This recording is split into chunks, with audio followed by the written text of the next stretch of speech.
Put down your English Tagalog dictionary or whatever language dictionary you have, because that is not helping you progress at all in learning how to speak English.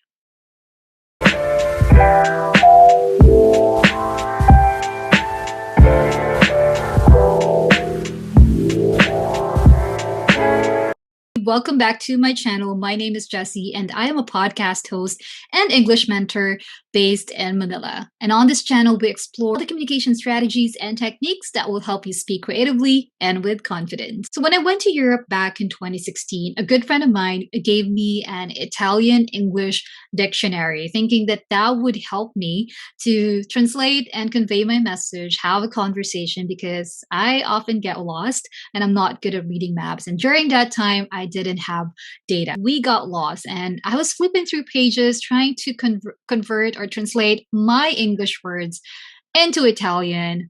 But oh boy, everything just got lost in translation. It was a hard lesson for me to learn because I realized that in order for me to convey my message or have a decent conversation with someone, I should not translate my words in English word for word into, let's say, Italian.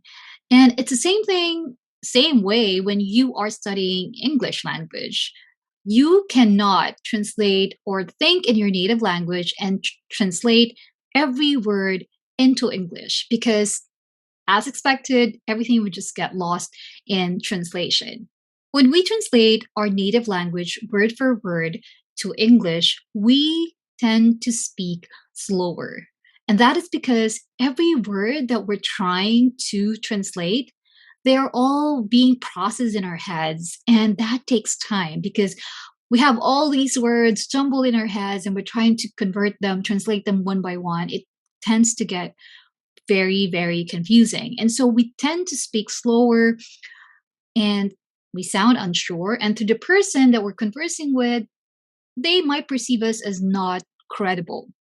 Thinking English is your ticket to get to the intermediate, advanced, and proficient level in English. If you are interested to learn more about these techniques, then stay with me. My first job was in a call center, and you're probably aware that one of the major requirements for you to land a job in a call center is for you to have excellent English communication skills. Now, I grew up in the province, and I grew up in an environment where English is not even the second language. I mean, we are all familiar, we have been taught with the theoretical side of English, the subject verb agreement, but there was never an avenue for us to practice it or use it in our day to day conversation. So we lack the practical application. So when I moved to the city and I started applying for jobs, I realized that having excellent communication skills is definitely a key for you to move the corporate ladder or for you to land jobs like the ones in a call center. So I did apply and fortunately I managed to get in, but it doesn't stop there because the hiring process will include you passing the training, which is the American accent training. And that's when I realized my fascination for the English language started when I was really young. So doing the American accent training was really fun. It was a fun experience for me. I was fascinated with how certain words are being pronounced. And because normally, like for us in the us Filipinos, we have a very neutral accent, right? But doing the American accent training was really helpful for me to sound like a native speaker. So things like camera, broccoli. I remember those are some of the simple words that we practice, but I was so amazed by how those words were pronounced because before I would pronounce them as broccoli or camera. But to sound like an American, you have to shorten it, and there's a different way of pronouncing certain words. So my journey with English started, I believe, when I joined the call center industry, and to this day, I am grateful for that experience because that really taught me a lot and honed my communication skills. Therefore, giving me or granting me the ability to do what I'm doing right now and to have the confidence to express myself fully in English. So the first thing is to label your objects. It could be as simple as your notebook, your mobile phone, or anything, your favorite coffee, your favorite tea, your milk, your breakfast, your avocado toast, anything. Just label usual objects, your shampoo, your soap, just label them in English. When you do this and you start to label them in your head in English, that is already a first step in order for you to start thinking in English instead of translating. Second is to start with simple sentences. And I love this technique because I've read somewhere, or I think I heard someone said that if you can explain it to a 6 year old and that 6 year old is able to understand what it is that you're trying to convey, then you are successful in your communication. And I try to practice that in my head because a common misconception about public speaking or speaking in English in general is that you have to use highfalutin words, big words, complex words in order for you to sound smart and credible.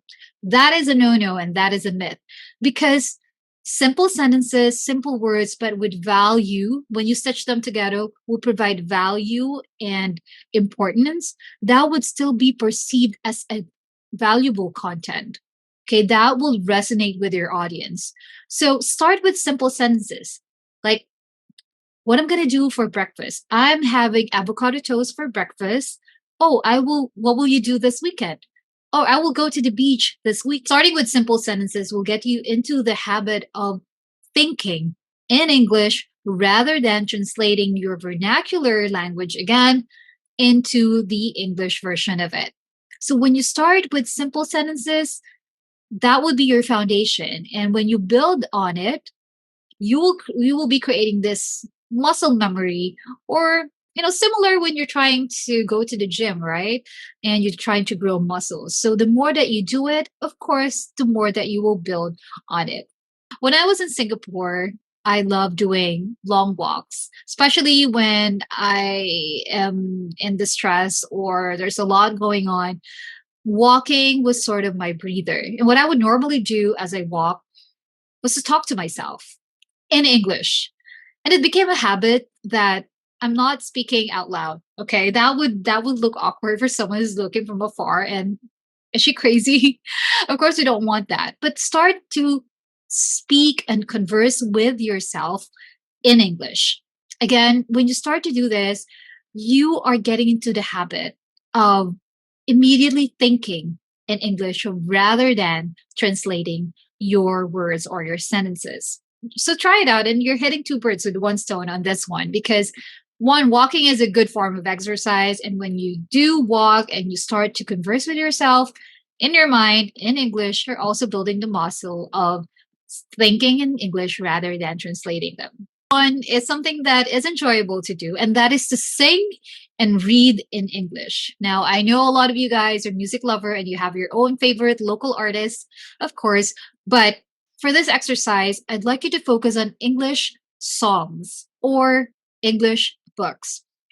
Why is that? Because the more that you surround yourself again with English, the more that you are immersing yourself in the language as well. So practicing with the previous techniques that I shared earlier, and then surrounding yourself with English, more and more English will definitely get you into the habit of being immersed in the language because it would feel as if it's second nature to you.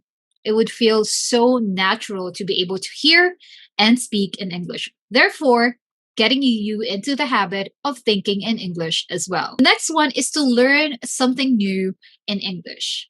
We are all familiar with Skillshare, Udemy, Coursera, or even YouTube channels like this. And if we want to learn something, normally we would type it out in Google, YouTube, or anywhere. But I would recommend and encourage you to type it out in English as well and start learning something new in English. For instance, if you want to learn about copywriting or social media marketing, then search for that in Google and start learning or consume content which are in English. So this is somehow similar, connected to the previous technique that I shared, which is sing and read in English. But this time around, it's learning. So you will have to go through the process step by step. in English. And I would encourage you to do the process one by one, step by step, but in English, in your mind as well. Again, this is getting into the habit of thinking more and more in English. And what better way to do that than to learn something and finish the process end to end, all in English. The last one is to keep track of your progress in English. I love writing on journals. I'm a writing type of person, but you can also do this on your notes or any digital journals that you might have. Tracking or monitoring your progress is important because that will let you see where you're at, what words you've learned today, what activities did you do to help you practice thinking in English instead of translating. And that's one way for you to also that's also a way for you to boost your morale and to give yourself a pat on your shoulder because you learned a lot. You can see it on your list. So writing it out in your journal in English is also a good habit, but also typing it out on your notes, again, in your digital journals would also help to get again into the habit of thinking in English rather than translating them. Okay, last one is to listen to podcasts in English. I'm a podcaster. I have Speaker Creative, the version of the Speaker Creative in audio format, which is my own podcast. Sorry, that is a shameless plug. But in one way of surrounding yourself in English, if you don't have anyone in your household to speak the language or use it on a day to day conversation, then you can start listening to podcasts. And I find this really helpful nowadays to be able to consume audio and learn something through podcast. Listening to podcasts is also one way for you to immerse yourself into the language and for you to get into the habit of thinking in English rather than translating. So, those are my tips and techniques for you to stop translating in your head and to start speaking in English. Which of these are you excited to do? Do let me know if you have already started doing any of this or if you have other techniques that you can share. Put them on the comments. I would love to read them because we are both learning as we go.